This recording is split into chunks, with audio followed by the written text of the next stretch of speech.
আর আমরা আমাদের কর্মসূচি 10 তারিখ ঘোষিত কর্মসূচি বিষয়ে বলছেন আমাদের অহিংস গণঅভ্যুত্থান বাংলাদেশের অন্যতম সংগঠক মাহবুব আলম চৌধুরী।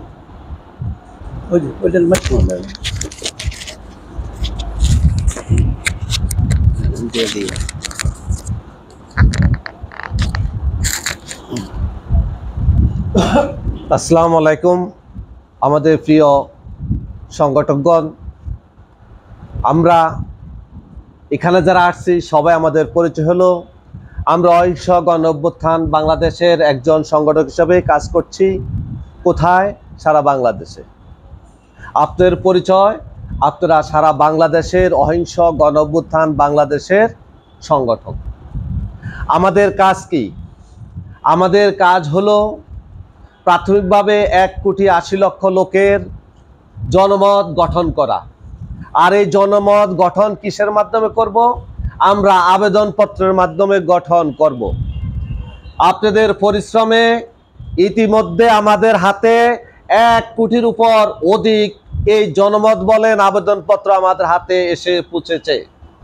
এখন আমরা অপেক্ষায় আছি আগামী 10 ডিসেম্বর আমরা এই 1 কোটি জনমতকে 1,80,00,000 জনমতে পরিণত করার জন্য আমরা উঠে পড়ে লাগব এবং আগামী 10 ডিসেম্বর আমরা ঢাকাতে আসব।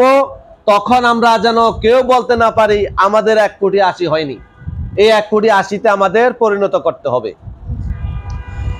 আমাদের উদ্দেশ্য হলো দ্বিতীয় নম্বর উদ্দেশ্য হলো আমরা এই জনমত গঠন করার অভিপ্রায় নিয়ে আমরা একটি আইন গঠন করতে সম্মত হব। কাদের মাধ্যমে? এই 18 কোটি জনগণের সমর্থনে 1,80,00,000 লোকের অভিপ্রায় নিয়ে। সে আইনটা হবে কি? অবৈধ অর্থ উদ্ধার ও গণমুখী বিনিয়োগ জাতীয় সংস্থা।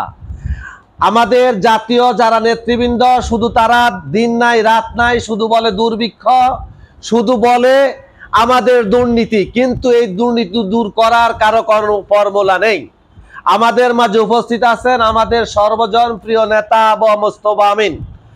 তিনি আমাদের শুধু দুর্ভিক্ষ আর দুর্নীতি বলে ক্ষান্ত নেই, তিনি একটি ফর্মুলা দিয়েছেন। সেই ফর্মুলা হলো অবৈধ অর্থ উদ্ধার ও গণমুখী বিনিয়োগ জাতীয় সংস্থা। এই আইনটা যদি আমরা সংসদে পাশ করাতে পারি, কিসের বলে? 1,80,00,000 জনগণের অভিপ্রায় নিয়ে। এবং আমরা মনে করব এই লোকগুলা যদি সত্যি সেদিন 10 ডিসেম্বর উপস্থিত থাকে, সরকার এই লোকগুলো দেখেই এই লোকগুলোর আকাঙ্ক্ষা নিয়ে এই সংসদে বিলটা পাস করতে সম্মত হবে। তাহলে আমাদের আইনটা পাস হয়ে গেল। তারপরে আমাদের কি কাজ? এই যে আপনারা এত কষ্ট করে সারা বাংলাদেশের গত 2 বছর শ্রম দিয়ে আসতেছেন, সার্থকতা হবে যখন আমরা আপনাদের হাতে আমাদের যে কমিটমেন্ট 1 লক্ষ থেকে 1 কোটি টাকা বিনা সুদে বিনা জামানতে সংস্কৃতিতে পরিশোধযোগ্য এই টাকাগুলো তুলে দিতে পারি, সেদিনে হলো এর সার্থকতা। তাহলে আইন তৈরি হয়ে গেল।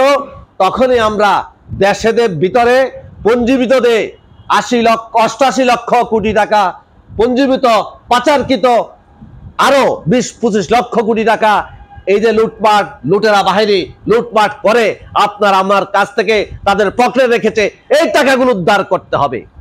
কখন উদ্ধার করা সম্ভব হবে?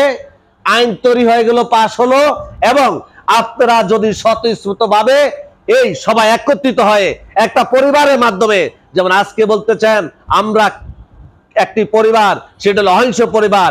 এই অহিংস পরিবার যদি তখন একত্রিত থাকেন তাহলে কোনো শক্তি আপনাদের ঘরে আপনাদের আজকের পরিশ্রম স্বরূপ সেই সার্থক সেই টাকা সেই পুঁজি সেই ঋণ পুঁছে দিতে বাধাগ্রস্ত হবে না। তাইলে আপনারা আপনাদের টাকা পেলেন, টাকা পেয়ে তারপরে কি করবেন? আপনারা উদ্যোক্তা হবেন। আপনারা আপনাদের কর্ম করে আপনাদের পরিবারের সুন্দরভাবে ভরণ পোষণ করতে পারলেন। আজকে যে ছোট 2-3টা বাচ্চা আমাদের এখানে আছে, তার আগামী দিনের স্বপ্নের বাংলাদেশ পেল, তাহলে এটা কার হাত ধরে পাবে? অহিংস গণঅভ্যুত্থান বাংলাদেশের হাত ধরে পাবে। তাহলে আজকে যে আপনারা রাজনীতি বলেন অর্থনীতি বলেন তাহলে সেটাই একমাত্র পুনরুদ্ধারের মুক্তির উপায় হলো অহিংসক গণঅভ্যুত্থান বাংলাদেশ। আপনারা সবাই নিজকে সচেতন করুন, জাতির জন্য করুন, নিজের পরিবারের জন্য করুন।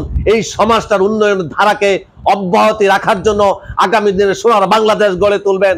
এই অহিংসক গণঅভ্যুত্থান বাংলাদেশে প্রত্যেকটি পরিবারের হাতের বন্ধনের মাধ্যমেই সেই আকাঙ্ক্ষা নিয়ে আমি আবার বক্তব্য শেষ করছি।